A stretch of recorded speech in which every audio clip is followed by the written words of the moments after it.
Hi, I'm Blackie from Shaman's Forge Bushcraft. Today I'd like to begin a three-part review on blankets. Now, wool blankets and other types of blanket material have been used quite a while for bushcrafting and camping in general, but there's a big difference in blankets. So I'd like to kind of give you an overview, an idea of how thick, useful blankets are and, basic idea. Okay, let's start with something everybody knows.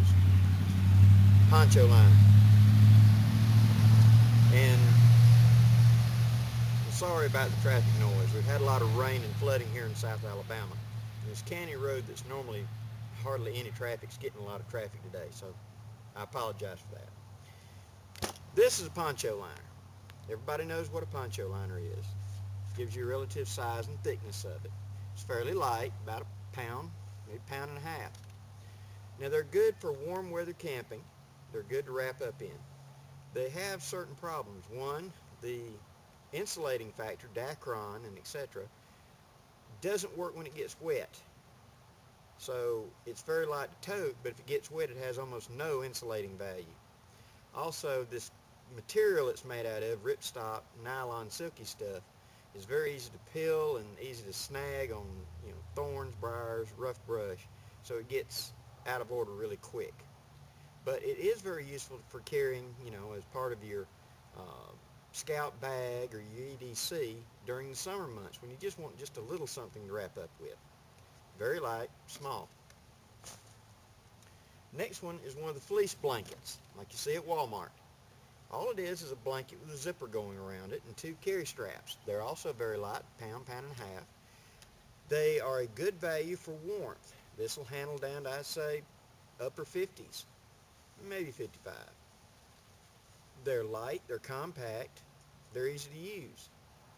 Again, if it gets wet though, you lose your insulating value. And that gives you a relative size of how big that blanket is. Now all these blankets from this point forward are all folded exactly the same way. So you can get an idea of relative size and thickness. And I'll compare them back to my next blanket. This is 100% wool, World War II U.S. Army blanket. I've had this blanket for 30 years. It's held up well, and it does a very good job in the field. But it's not very big, is it? It weighs about 2 pounds. It rolls up to about, I'd say 6 inches in diameter, about that tall.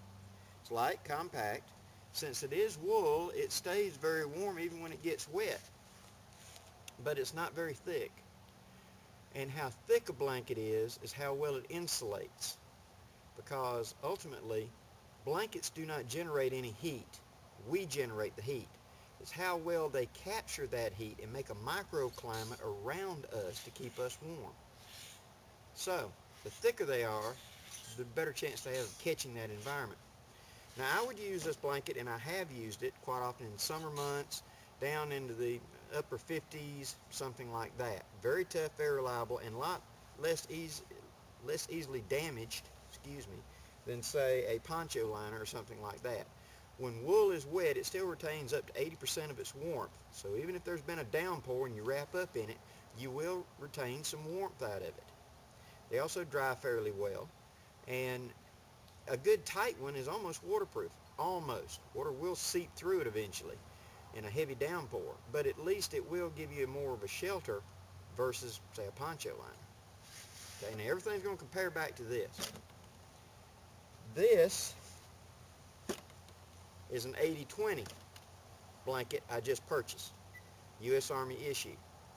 Now notice, these blankets are designed to go into a bed. The blankets that we used like in the colonial days and things like that, when you didn't have a heated house or things like that, or when you were going to be out using them like we think of a sleeping bag today, were much thicker. And we'll get to those in just a moment. This blanket is the same height, but a third thicker.